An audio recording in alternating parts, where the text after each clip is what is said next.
مرحبا የተወደዳችሁና የተከበራችሁ ተመልካቾቻችን እየተከታተላችሁ የምትገኙት በአሱና ቲቪ ምስኩሱና ፕሮግራሙ ደግሞ ኦንስቶክ ላይ ነው። አሁን ኢንሻአላህ ተዓላ የምንገኘው የባለፈው ያሳለፍነው ኸሚስ ቀን ያለፈው ደግሞ የአሹራ ክብረ በዓል አለ፣ ሙናሰባ አለ።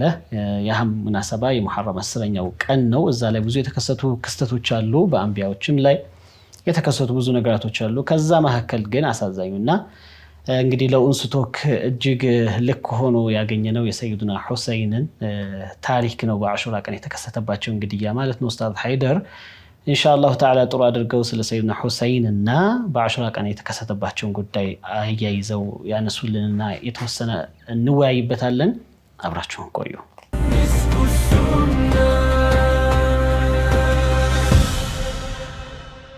مرحبا بسم الله والحمد لله والصلاة والسلام على رسول الله صلى الله عليه وسلم.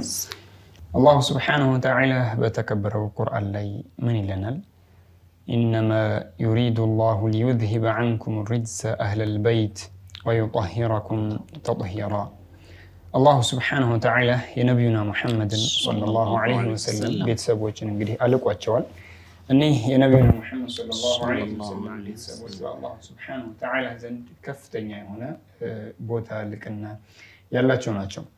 የነብዩና መሐመድ ሰለላሁ ዐለይሂ ወሰለም ቤተሰብ ተብሎ ሲባል እነሱ እንደምንድን ናቸው? ፊትና በበዛበት፣ ጨለማ በበዛበት፣ ዙልም በበዛበት በጨለማ በሜዳው ላይ ወይም ደግሞ በሜዳው መሃል ላይ ሆነው እንደ ፋኑስ የሚያበሩ ናቸው የነብዩና መሐመድ ሰለላሁ ዐለይሂ ወሰለም ቤተሰቦች ማለት ነው። ታዲያ በኸይር ነገር የሚያዙ ከመጥፎ ነገር የሚከለክሉ በኸይር ላይ ወይም ደግሞ በሐቅ ላይ ከአላህ ውጪ ሌላ ማንንም የማይፈሩ የሆኑ ታላቅ ሰዎች ናቸው።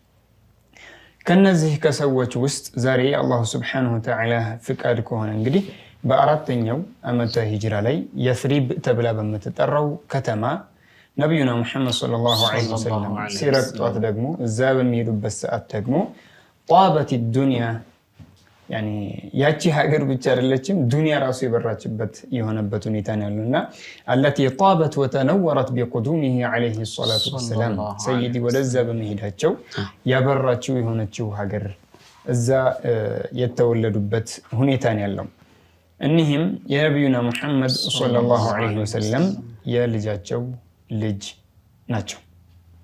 ሸሂድ ሆነው ያለፉ የሞቱት እነዛ ታላቅ ሰው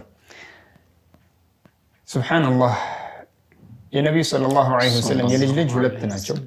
ያኒ ከሰይደቲ ፋጢማ የመጡ ሁለት ናቸው።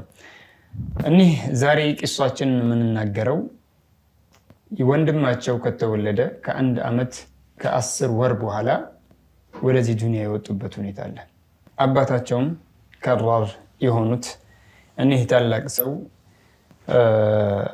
ነብዩና መሐመድ ሰለላሁ ዐለይሂ ወሰለም በሚወለዱበት ሰዓት እጅግ በጣም የተደሰቱበት የአይናቸው ማረፊያ የሆኑበት ልክ እንደ ወንድማቸው በሚወለድበት ሰዓትም እንደዛው እንደሆነ ማለት ነው። የነብዩና መሐመድን ሰለላሁ ዐለይሂ ወሰለም ውዴታን የነብዩና መሐመድን በረካን ያገኙ ናቸው። እጅግ በጣም ሲበዛ ኸይር ወዳድ የነበሩ ናቸው። አባታቸው ምን ይላሉ? የመጀመሪያ ልጄን በመወልድበት ሰዓት ሐርብ በጣም ከመወደዳቸው የተነሳ ልጄን ሐርብ ብዬ ልሰየመው ነበር አሉ። ግን ነብዩና መሐመድ ማን ብለው ሰየሙት አሉ? ሐሰን ብለው ሰየሙት አሉ። ሁለተኛው ልጄን በመወልድበት ሰዓት ደግሞ አሁንም ሐርብ ብዬ ለመሰየም ፈለኩኝ አሉ። ሐርብን በጣም ከመወደዳቸው የተነሳ ማለት ነው። ግን ነብዩና መሐመድ ሰለላሁ ዐለይሂ ወሰለም አሁንም ሁሰይን ብለው ሰየሟቸው አሉ። የዛሬው እንግዲህ ሊቃአችን በሰይዱና ሁሰይን ረዲየላሁ ተዓላ ዐንሁ ስለነሱ የተወሰነ ለማለት ነው። እኒህ ሰይዱና ሁሰይን አላህ አፈጣጠራቸውን አሳምሮ ነው የፈጠራቸው። ኺልቃቸውም ኹሉቃቸውም ኺልቃቸው አባታቸው ስለነሱ ሲናገር ምን ይላሉ? ያኔ ሰይዱና አሊ ረዲየላሁ ዐንሁ ከሶድራቸው ከደረታቸው ጀምሮ እስከ ቀደመይ እስከ ሁለት እግሮቹ ድረስ ሰይዲን ይመስሉ ነበር አሉ። ሰይዱና ሁሰይን እጅግ በጣም ከሰይዲ ጋር ይመሳሰሉ ነበር። በጣም ወሲም ነበሩ። ጀሚል الخلقه ነበሩ። አፈጣጠራቸው በጣም የሚያምር አንደበተ ርቱዕ ነበሩ። በተማሩት የሚሰሩ የነበሩ ናቸው። እጅግ በጣም ሲበዛ ኸይርን የሚያበዙ ሶላትን የሚያበዙ ጾምን የሚያበዙ ሐጅን የሚያበዙ ሐታ ከነበሩበት ከመዲና ወደ መካ ድረስ ሄደው ለ25 ጊዜ መሽየን በእግራቸው በመሄድ ሐጅ አድርገው ነበር ማለት ነው። ሱብሃንአላህ ከባድ ነው። እንግዲህ በጣም ብዙ ኪሎ ሜትሮችን ነው አቋርጠው ወደዛ የሚሄዱት ማለት ነው። እና ሰይፈ ሚን ሱዩፊል ሐቅ ነበሩ። ሐቅን በያን ለማድረግ እንግዲህ ሱብሃንአላህ እንደተመዘዘ ሰይፍ ምንም ነገርን ሳይፈሩ ሐቅን ሐቅ የሚያደርጉ የነበሩ ታላቅ ሰው ናቸው። ወጀበለን የምሺ ዐላ ቀደመይህ በሁለት እግሮቹ የሚጓዝ የነበረ ደግሞ ጀበል ነበሩ፣ እንደ ተራራ የነበሩ ታላቅ ሰው ነበሩ። ሱብሃንአላህ እኒህ ታላቅ ሰው የነቢዩና ሙሐመድ ሰለላሁ ዐለይሂ ወሰለም የልጅ ልጅ ማለት ነው። እና ነቢዩና ሙሐመድም እጅግ በጣም ይወዷቸው ነበረ። መውደድ ብቻም አይደለም ዱዓ አድርገውላቸዋል። ነቢዩና ሙሐመድን ሰለላሁ ዐለይሂ ወሰለም ወደው ሰይዲ ደግሞ እነሱን መውደድ ማለት ትልቅ ነገር ነውና ምን ብለው ዱዓ አደረጉላቸው? ያ አላህ ወይ ሐሰንና ሁሰይንን እኔ እወዳቸዋለሁና ፈአሒበሁማ አንተም ውደዳቸው ብለው አላህ እንዲወዳቸው ዱዓ ያደረጉላቸው ናቸው። እንዴትስ በዚህ ባህሪ አይገለጹ? ሰይዲ ወደዋቸው ሳለ እንዴትስ በዚህ ባህሪ አይገለጹም? ያ አላህ እኔ ወዳቸዋለሁና አንተም ውደዳቸው ብለው አላህ እንዲወዳቸው ዱዓ አድርገውላቸው ሳለ ሰይዱና አሕመድ በሙስነዳቸው ላይ እንዳስተላለፉልን ነቢዩና ሙሐመድ ምን አሉ? ስለነዚህ ሁለት ወጣቶች ሲናገሩ ሰይዳ ሸባቢ አህል ጀና የጀነት ሰዎች እንግዲህ በጀነት ላይ የወጣቶች ሰይድ አለቃ እንደሆኑ የተናገሩበት ሁኔታ አለ። ሌላም ብዙ ሐዲሶችን ነቢዩና ሙሐመድ ሰለላሁ ዐለይሂ ወሰለም ጠቅሰውልናል። ሰይዱና ዑመር ረዲየላሁ ተዓላ ዐንሁ ሐመድ ብን ማዕመር ባስተላለፉልን ልብስ ይዘው የሰሓበቶችን ልጆች እያለበሱ ባሉበት ወቅት ላይ ለሐሰንና ለሁሰይን የሚሆን ልብስ አጡ። ከዛ ወደ የመን አካባቢ ልብስ አስመጡና ወደዛ ልከው ከዛ አስመጡ። ለነሱ የሚሆን አይነት ካስመጡ በኋላ ያንን አልብሰዋቸው ሲያዩዋቸው ምናሉ خلاص الان ውስጤ ረካል፣ ውስጤ ተደሰታሉ። በምን የነቢዩና ሙሐመድን ሰለላሁ ዐለይሂ ወሰለም የልጅ ልጅ በማልበሳቸው የተነሳ ማለት ነው። ሱብሃንአላህ እጅግ በጣም ብዙ ብለን ነበረ ወደ ቀረጻም ከመግባታችን በፊት ስለነሱ ማለት ነውና ያው አጠር ለማድረግ ያክል ነው። ስለ ሸሂድ ስለሆኑበት በምናይበት ሰዓት እንግዲህ ሱብሃንአላህ ሳቢት ከሰይዱና አነስ ረዲየላሁ ዐንሁ ይዘው ያስተላለፉልን ሁኔታ አለ። ምን አሉ? መለክል በዝናብ የተወከለው የሆነው መላኢካ ወደ ነቢዩና ሙሐመድ ሰለላሁ ዐለይሂ ወሰለም ዘንድ ሄዶ እዛ ቁጭ ባለበት ሰይዲ ኡሙ ሰለማን ጠርተው በር ላይ ሁኚ ማንም ሰው እንዳይገባ ብለው ይከለክሏታል፣ እንድትጠብቅ ማለት ነው። መርሐባ ብላ እሷ እየጠበቀች የሆነ ቢዚ በሆነችበት ታይም ላይ ሰይዱና ሁሰይን ያው ህፃን ናቸው እየሮጡ ይገባሉ። ከገቡ በኋላ አያታቸው ላይ ጠምጠም ብለው አያታቸው ሰይዲ ሳሟቸው ሰይዱና ሁሰይን። ከዛ በኋላ ይሄ መላኢካ እያየ ነበርና አቱሂቡሁ አሏቸው። ትወደዋለህን ብለው ጠየቋቸው። እንዴታ ምን ይከለክላቸዋል? እንግዲህ አዎ እወደዋለሁ አሉ። ኡመትህ እኮ ይገሉታል አሏቸው።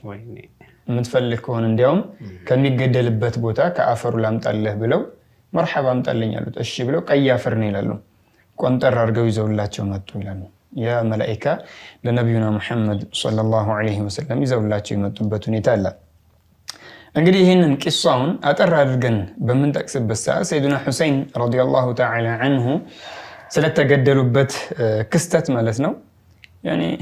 ይሄ ክስተት ብሎ ማለት በሙስሊሞች ላይ ትልቅ ሙፋጃአ የሆነበት ነው። ትልቅ በላእ የወረደበት ነው። ሙሲባ ነው። ሙስሊሞች የታመሙበት የሆነ በላእ ነው። ይሄ በላእ ብሎ ማለት ቀልቦች ያዘኑበት በጣም መራራ ነገራቶችን የተቋደስንበት የሆነ ቀን ነው። ይሄ ቀን ጁሙዓ ነበረ። በ10ኛው የሙሐረም 10ኛው ቀን ላይ ሱብሃንአላህ በ61 ዓመተ ሂጅራ ላይ ነበር የተከሰተው። አመቱ 61 ዓመተ ሂጅራ፣ ወሩ ሙሐረም፣ ቀኑ 10፣ እለቱ ጁሙዓ።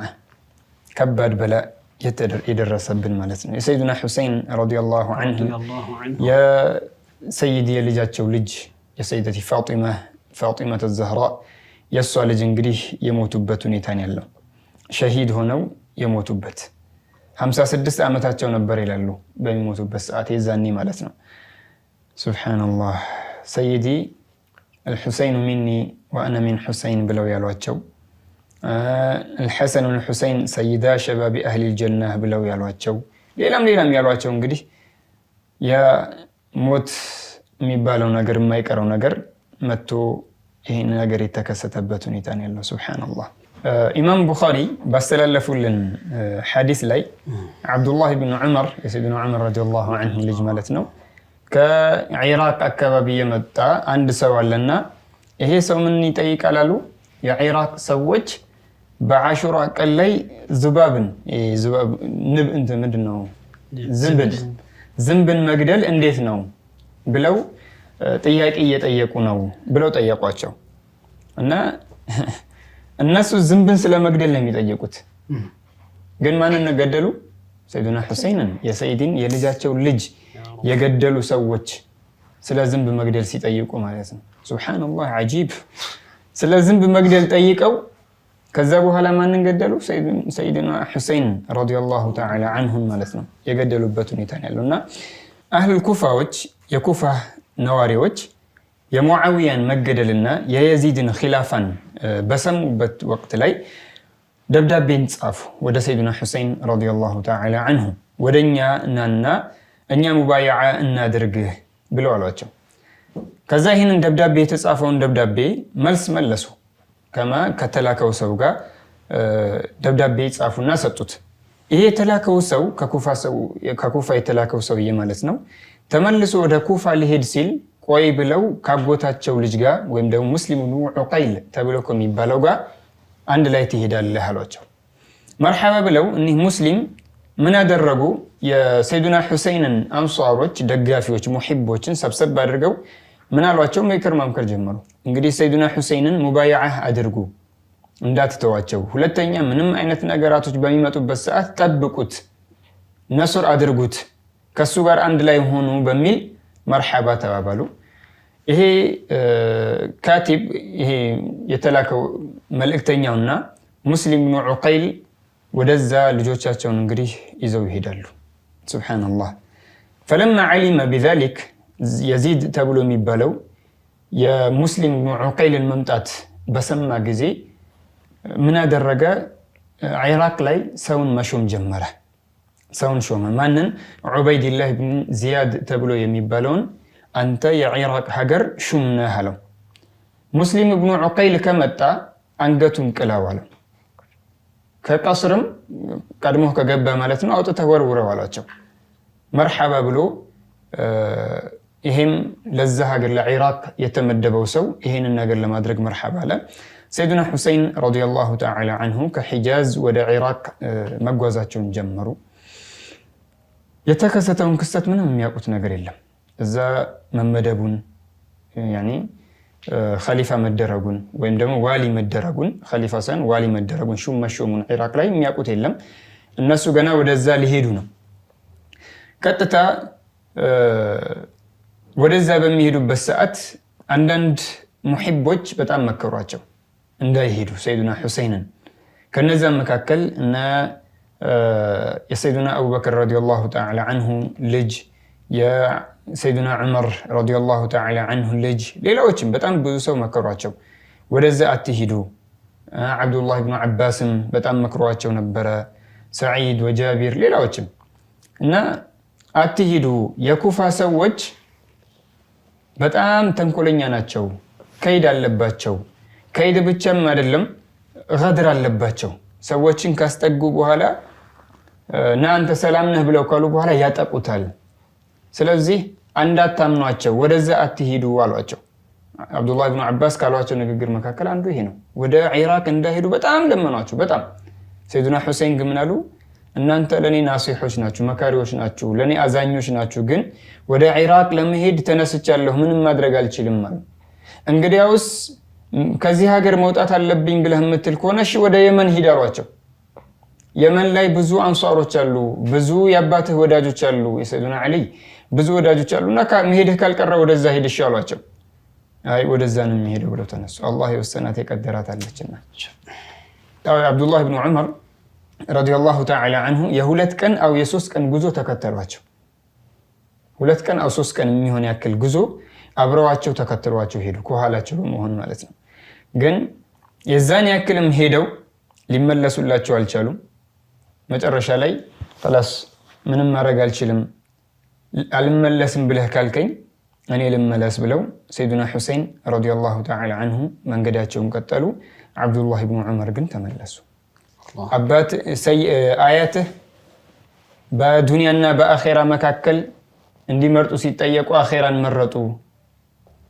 መረጡ። እናንተም አብሽሩ እዛ ትሄዱ እንዲህ አለ ያኒ ብዙ ነገር ሊያጋጥማችሁ ይችላል። ተደራለና ወስኛለሁ አሉ ለመሄድ። እዛ የሚጠብቁኝም ሰዎች አሉ፣ ጠብቁኝ ብዬ ያልኳቸው ደብዳቤ ልከው የለ ደብዳቤ ልክ ያለውና እዛ ይጠብቁኛል። አይጠብቋችሁም፣ ከይድ አለባቸው፣ ገድር አለባቸው። ይጠብቁኛል ብላችሁ ብትሉም አይጠብቋችሁም። እነሱ የሚያውቁት ምንድነው ያን መልእክተኛውን ከአቡ ሙስሊም ጋር መላካቸውን ነው። መገደሉን ግን አላወቁም። የላኩት ሰው ተገድለዋል። እንደ ከቤተ መንግስትም አስወጥተዋቸው ነበርና እንግዲያውስ እንዲህ የምትል ከሆነ ለአላህ እሰጥሃለሁ፣ ለአላህ አማና እሰጥሃለሁኝ አስተውዲዑከ አላህ ብለው እስቲውዳ አድርገዋቸው ሄዱ። ተመለሱ። አብዱላህ ብን ዑመር ማለት ነው ረዲየላሁ ተዓላ አንሁ። ኢብኑ ዙበይር ተብሎ የሚባለው እንግዲህ አይነ ተዝሀብ አላቸው። ኢብኑ ዙበይር ደግሞ ወዴት ነው የምትሄደው? አባትህን ወደ ገደሉ ህዝቦች፣ ወንድምህን ወደ ወጉ ህዝቦች ወዴት ነው የምትሄደው? እኔ መክራችኋለሁኝ ወደዛ አትሂዱ። አባትህ ስለ ኩፋም ብዙ ነገር ሲናገሩ ሰምተሃል እና አትሂዱ አሏቸው። ሰይዱና ጃቢርም ቅድም እንደጠቀስ ነው እንደዚሁ አይነት እንግዲህ እንዳትሄዱ ብለን እኛ ነግረናችኋል። ወላኪን ላ የኩኑ ኢላ ማ ቀደረ አላህ የወሰነው ነው እንጂ ሌላ የሚሆነው ነገር የለም አሏቸው። መርሐባ ብለው ተያይዘው ሄዱ። ሱብሃንአላህ ከአህሉ በይታቸው ጋር።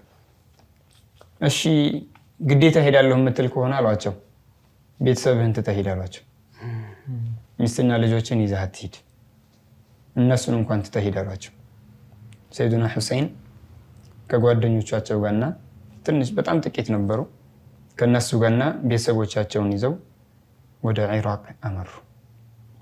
እዛ በሚደርሱበት ሰዓት ዑበይድላህ ብን ዚያድ ያሹም ተደርጎ የተደረገው ምን እንደሰራ አወቁ።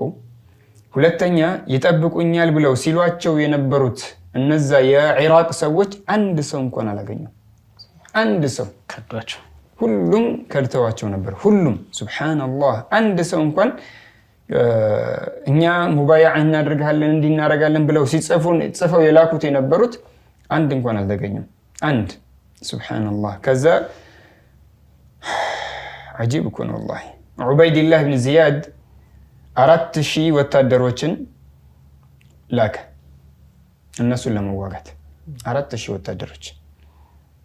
ዋና ዐምር ብን ሰዕድ ወይም ደግሞ ዑመር ብን ሰዕድ ነው ይላሉ። ዋና ተደርጎ እሱ ተላከ ወደ ከርበላ። ሰይዱና ሁሴን ረዲየላሁ አንሁ ከርበላ የምትባል ቦታ ላይ ደርሰው ነበርና እዛ ተገናኙ። ከሰይዱና ሁሴን ጋር እንግዲህ በሚገናኙበት ሰዓት ሰይዱና ሁሴን ምን አሏቸው? ከሶስት ነገራቶች አንዱን አድርጉልኝ አሉ።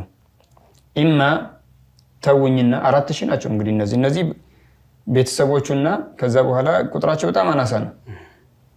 ገና ከዛ በኋላ ሌላ ሰዎች ሲጨመሩ ያኔ እዚህ ከሙዓዊያ ከየዚድ ጀማዓ የነበረ ወደ እነሱ ከተቀየረ በኋላ ነው እንግዲህ ቁጥራቸው ራሱ ወደ 70 ምናምን የደረሰው። ወይላ እጅግ በጣም አናሳ ነበር፣ በጣም ትንሽ ሰው በቁጥር በጣት የሚቆጠር ነበር ይላሉ ቁጥራቸው። ምን አሏቸው? ኢማ ትታችሁኝ ወደ መጣሁበት ልመለስ፣ ወደዛ ወደ ኢራቅ መግባቱ ልተውና ወደ ኋላ ልመለስ አሉ። ወይም ደግሞ ወደ ሆነ ግንብ አካባቢ ሆኜ ምሽግ ነገር ይዘው ማለት ነው ልዋጋችሁ አሉ። ወይም ደግሞ ወደ የዚድ ልሂድ ተውኝ አሏቸው። የዚድ ጋር ሄጄ ከሱ ጋር ላውራ ተውኝ አሏቸው። ይሄንን ሲሏቸው ዑመር ብን ሰዕድ የጦር መሪው ዋናው ችግር የለውም እሺ አሏቸው እንዲዋጋ። ከዛ ይሄንን እሱ እንደዛ ብሎ ሲል ያ ዋሊ ተደርጎ የተሾመው ግን እኔ አልስማማም አለ። እስከሚቀበረኝ ድረስ ሙባይዓ እስከሚያደርገኝ ድረስ አልተወውም አለ። ከዛ ወደ የዚድ መልእክት የተላከበት ሁኔታ አለ። ወደ የዚድ እንዲመጣም ምንም ነገር እንዳትቀበል ምን እስከሚያደርግ ድረስ ይሄንን ሰው እዛ የተሾመውን ኢራቅ ላይ የተሾመውን ሰው እሱ ሙባይዓ እስከሚያደርግ ድረስ አለ።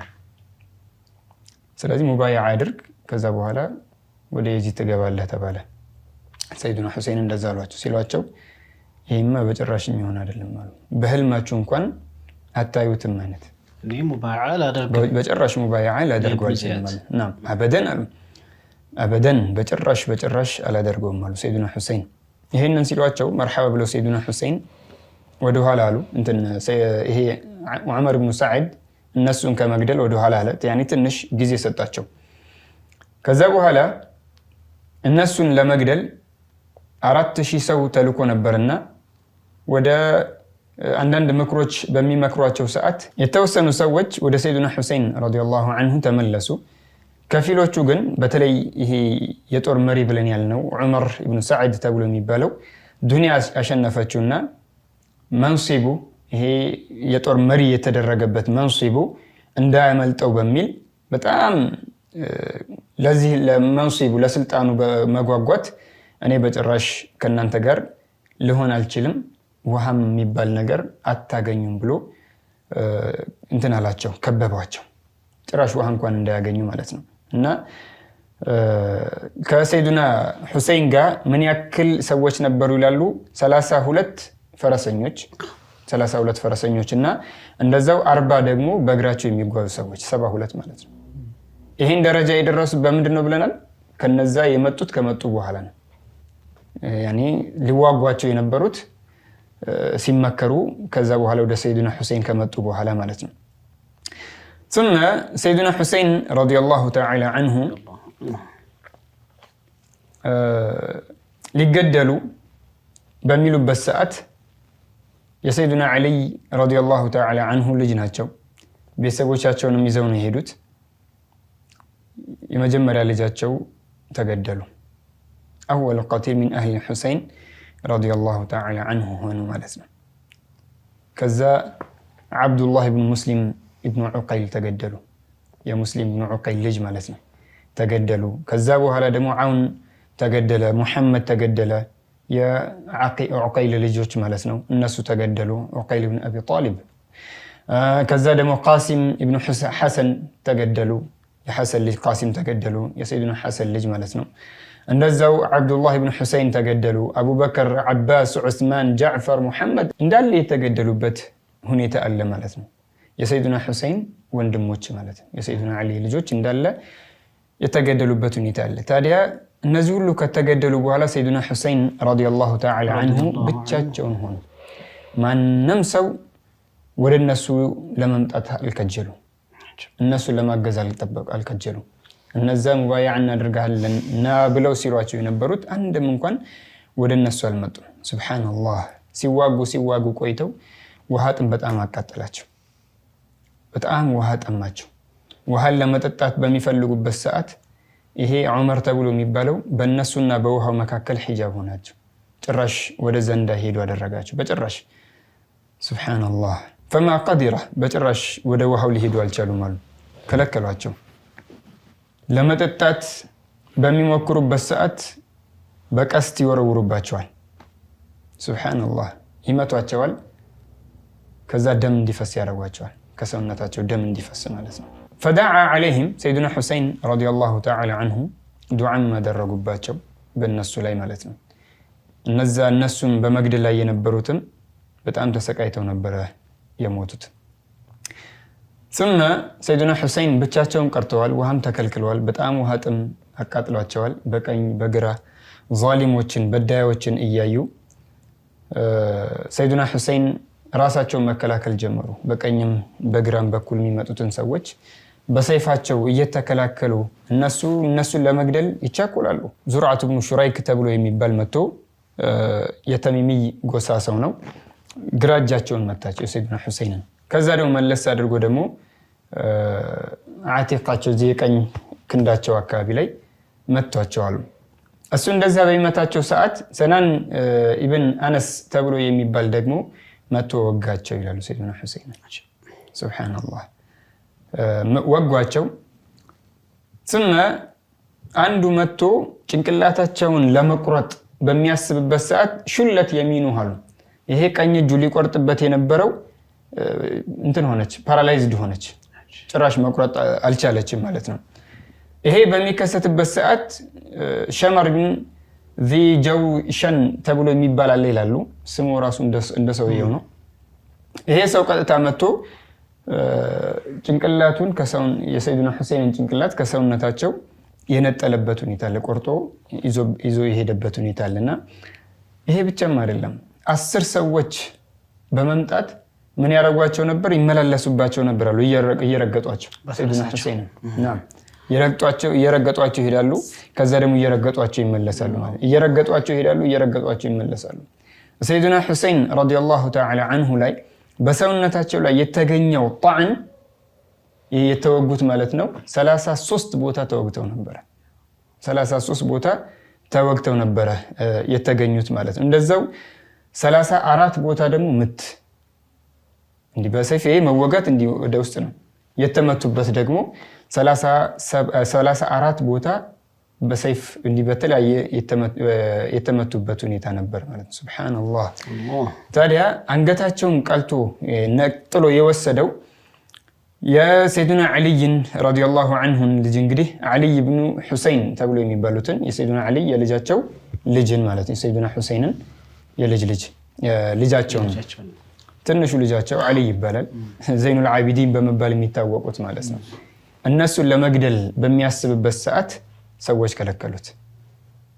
ተዋት ተግደሉ ብለው ከለከሉት ማለት ነው። ሱብሃንአላህ። ታዲያ ከሚን አስሓቢ ሁሰይን ከሰይዱና ሁሰይን ረዲየላሁ ዐንሁ አስሓቦች 72 ነፍስ ነው ያጡት።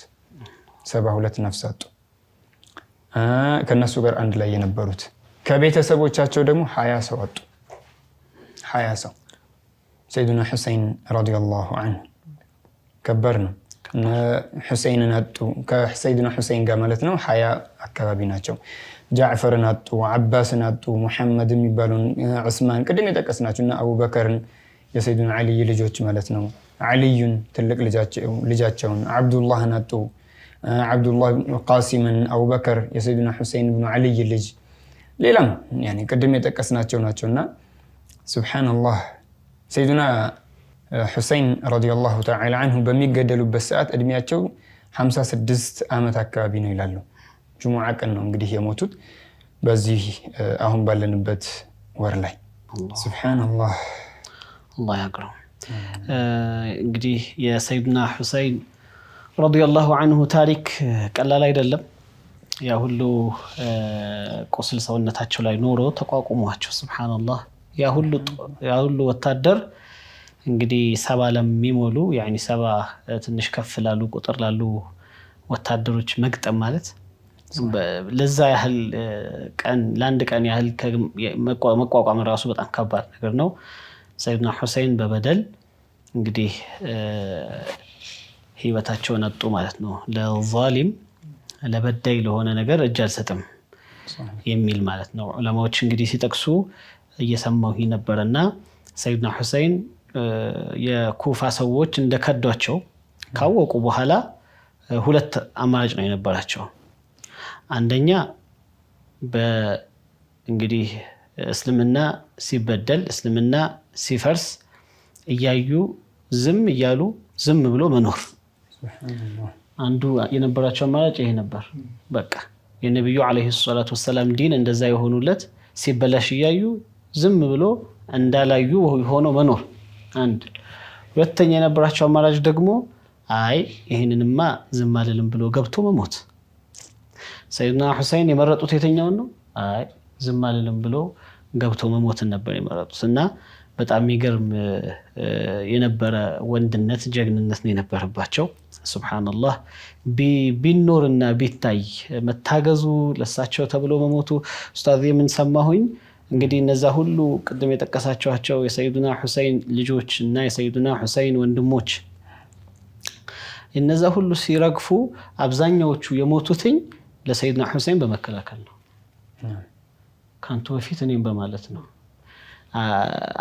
አንተን እኔ መሪ አድርጌያለሁኝ خلاص በቃ አይደለም ለሰይድና ሁሴን በመከላከል ነው። ምክንያቱም እነዛ በጣም ከባድ ቀስተኞች ነበሩ። ኡስታዝ ሐይደር እንደተናገሩትኝ እያለሙ የሚተኩሱት የነበረው ወደ ሰይድና ሁሴን ነበረ። ገና ጦርነቱ ከመጀመሩ ማለት ነው።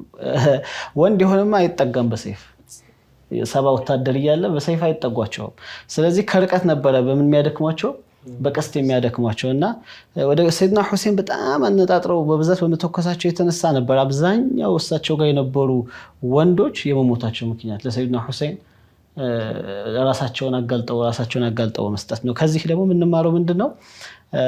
አንድን ሰው የዲን መሪህ አድርገህ እስከያዝከው ድረስ እና ስህተት ላይ እስካልወደቀ ድረስ ያንተ መኖርና የሱ መኖር እኩል አይደለም። ምድር ላይ እሱ መኖሩ የተሻለ ይጠቅማል እና አንተ ራስህን አሳልፈህ መስጠት እንዳለብህ የሚያሳይ የሆነ ድርጊት ነውና በእርግጥ ቀልብ ይሰብራል።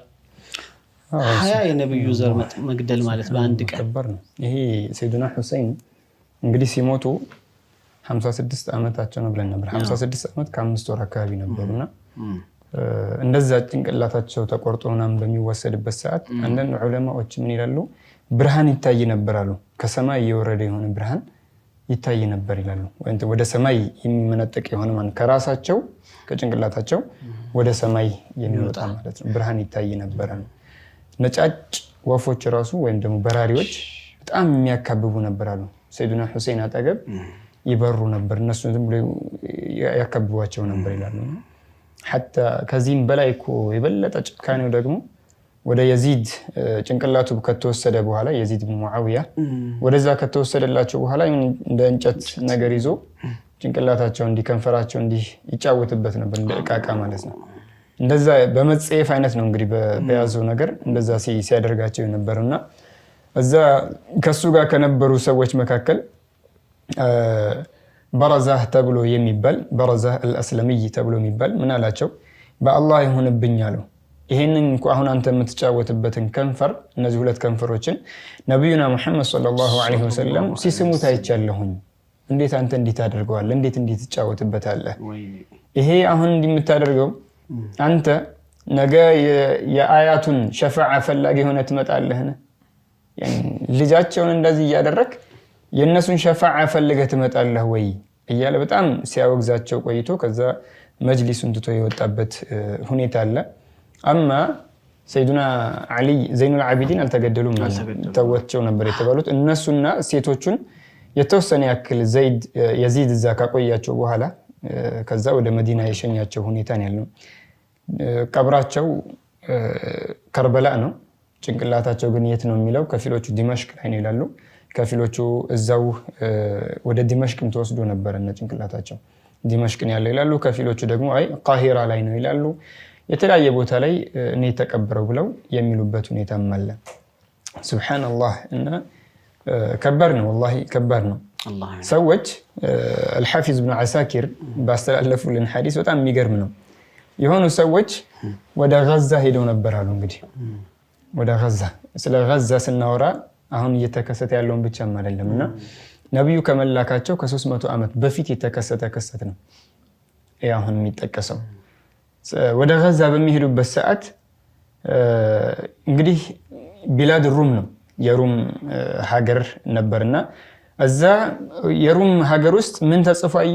ከኒሳ ውስጥ ከኒሳ ማለት እንግዲህ መስጊድ አይደለም ቤተ ክርስቲያን ተብሎ እንደሚባለው ማለት ነው። ሩሞች ሲጠቀሙበት የነበር እዛ ከኒሳ ላይ ምን ተጽፎ ታየ?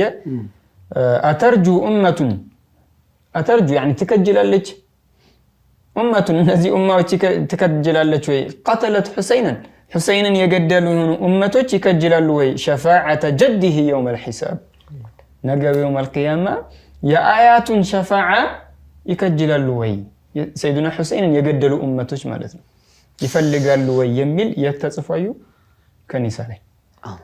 ከኒሳ ላይ ተጽፏዩና ከዛ من كتب هذا ብለው ከዛ የሄዱት በመገረም ጠየቁ እንጂ ከኒሳ ላይ እንዴት ተጻፈ ብለው ማለት ነው። ከዛ እዛ የነበር አንድ ቄስ ምን አላቸው?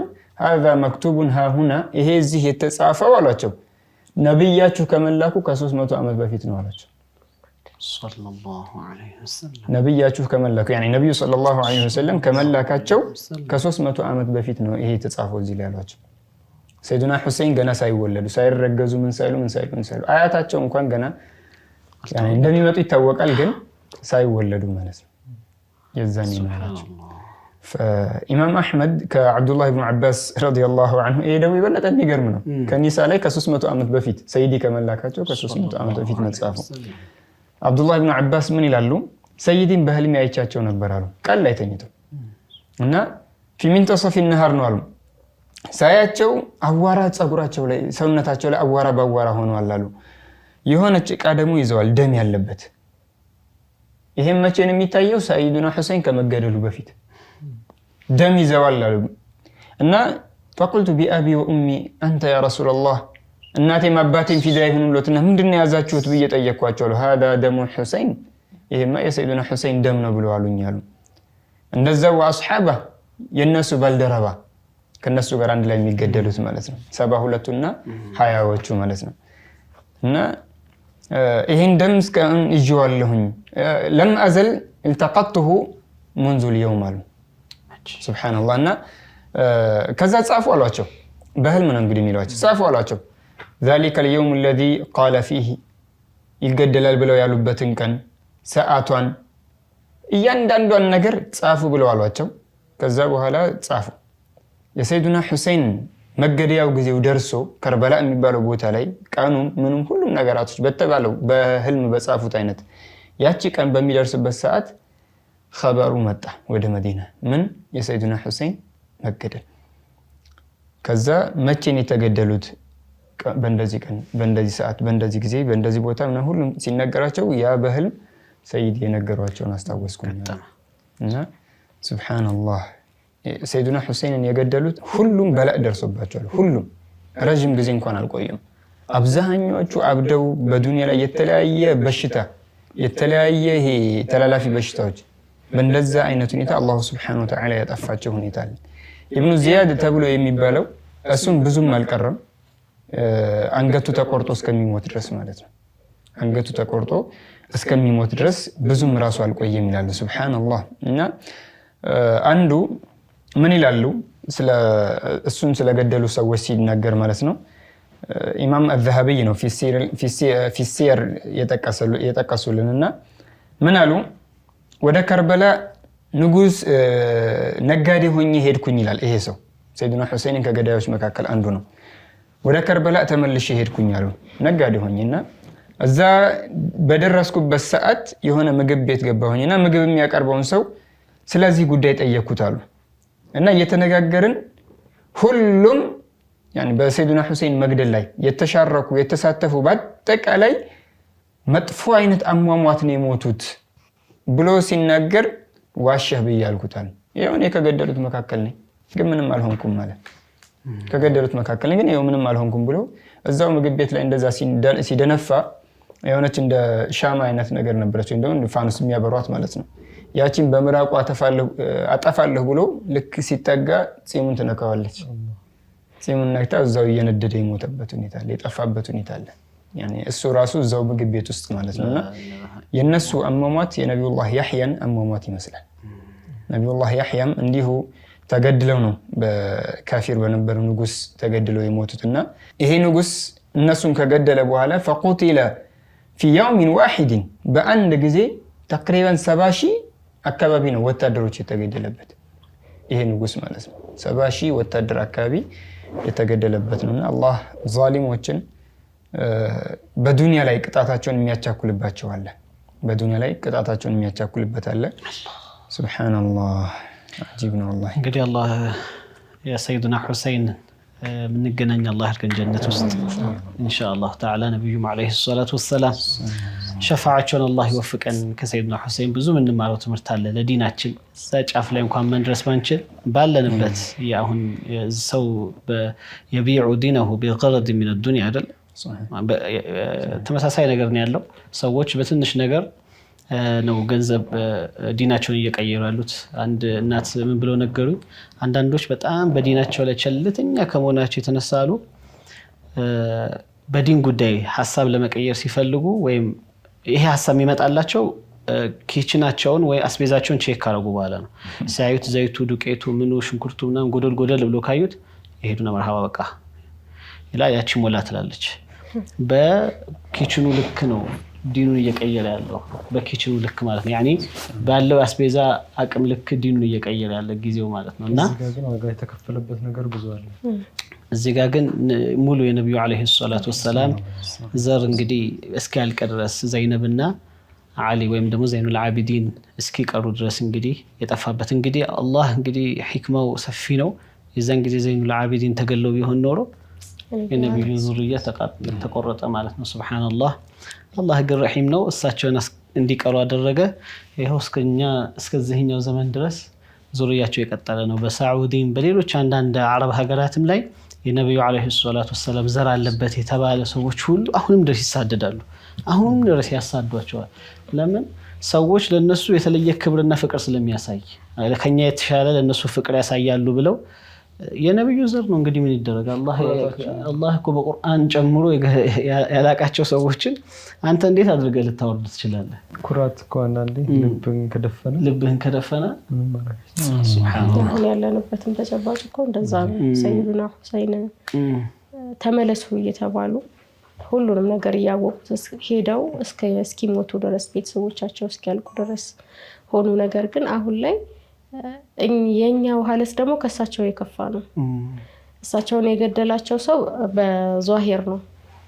አሁን ግን የኛን ኡመት እያበላሸ መንገድ እያሳተ ያለው ደግሞ እኛኑ የሚመስል ነው። እና ብዙ ጊዜ የምንጠነቀቃቸውም ማንጠነቀቃቸውም ነገራቶች አሉ። ሰው ጠላቱን ሲያቅ ይጠነቀቀዋል። ነገር ግን ወዳጅ መስሎ ጠላቱን መጠንቀቅ አይችልም። እና በአብዛኛው ደግሞ አሁን ላይ የኛን መንገድ ለማበላሸት ለማስወጣት በብዙ አይነት መንገድ እየመጡብን ያሉ ሰዎች ደግሞ እንደ ሰይዱና ሁሰይን በዛሂር የሚታዩ አይደሉም። እና ጥንቃቄ ልናደርግ ይገባል። ዲን ቀላል አይደለም። ስንት ዋጋ ተከፍሎ ስንቶች የተከበሩ ወርደው ለዲናቸው ሲሉ ተናንሰው እስከ መሞት ደረጃ ድረስ በሀያታቸው እስከ መሰቃየት ደረጃ ደርሰው ነው እኛ ጋር የደረሰው። በእርግጥ እኛ ጋር ሲመጣ እኛ ምንም የከፈልንለት ዋጋ የለም። ያው ሁሉም ሰው ዋጋ ከፍሎልን ከደረሰ በኋላ የተቀበልነው ዲን ነው። ነገር ግን እንዳቀባበሉ አይደለም። የመጣንበትን መንገድ መርሳት የለብንም። ለልጆቻችንም በምናስተምራቸው ጊዜ ዲንን እንዴት እንደመጣ ማስተማር መቻል አለብን። ቀላል ነገር አይደለም ዲን። በጣም ብዙ ዋጋ ሰይዱና ሁሰይን የመሰሉ ሰው ዋጋ የከፈሉበት ዲን ነው። ከሳቸውም በኋላ ከሳቸውም በፊት ነብዩ አለይሂ ሰላም እስከ መሰደድ እስከ ብዙ አይነት እርሳቸው እስከ መሸረፍ ድረስ ቆሻሻ እስከ መደፋት ድረስ የደረሱበት ነው። እና ዲን ቀላል ነገር አይደለም። አሁን ኡስታዝ መሐባ እንዳሉት ሰው አስቤዛው ከሞላለት በኋላ ነው ሐሳቡን የሚቀይረው። ሐቂቃ ነው። ይሄ ያየነው ያለው ነገር ነው። እውነቱን እያወቀ ግን ደግሞ ምን በላለው ምን ልጆቼን አበላለው እኔስ ምን በላለው እንዴት ኖራለው በምን ኪራይን ከፍላለው በሚል ብቻ ነው ዲኑን ሰው እየቀየረ ያለውና ዲን ቀላል ነገር አይደለም። በእርግጥ ብዙ ነገር ልናገኝ እንችላለን እኮ ዱንያም ማግኘት ይቻላል፣ ቀላል ነገር ነው። ነገር ግን አኸራን ማባያሸት ነው። የዱንያ ህይወት ሰው ቢራብ ቢጣማ ቢቸገር ቢያጣ ቢታመም በሞት ይገላገለዋል። ምንም እንትን የሚል ነገር የለውም። ይርባል፣ በራብ የተነሳ ይሞታል፣ ይታመማል፣ በህመም ብዛት ይሞታል። ነገር ግን ከሞት በኋላ ያለው ህይወት ደግሞ ሌላ መንገድ የለውም። የዱንያ ህይወት በሞት ይቋጫል። ነገር ግን ከሞት በኋላ ያለ ነገር መላ የለውም። ሰው ሁሌ ሲያስብ እንዳይረሳው የምፈልገውም ነገር በራሴ ማሰብ የምፈልገው በብዛት ቢመላለስብኝ ብዬ የምለውም አንድም ነገር ይሄ ነው።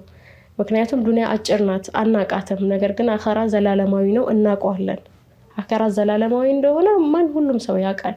የሞተ ሰው ተመለሰ ሲባል አናውቅም።